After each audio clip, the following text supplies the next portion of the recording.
High বন্ধুরা, good morning.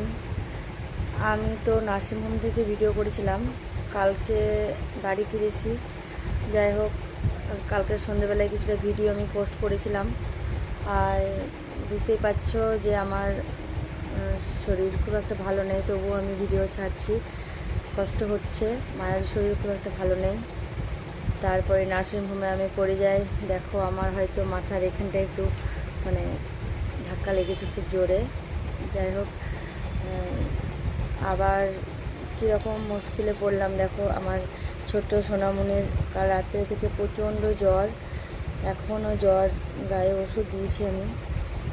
যাই হোক, খুব টেনশনের মধ্যেই আছি। তোমরা আমার পাশে থেকো, তাহলে হয়তো সব কষ্টটাই দূর হয়ে যাবে। কেমন বন্ধুরা, ভালো থেকো, ঠাকুরের কাছে প্রার্থনা করি।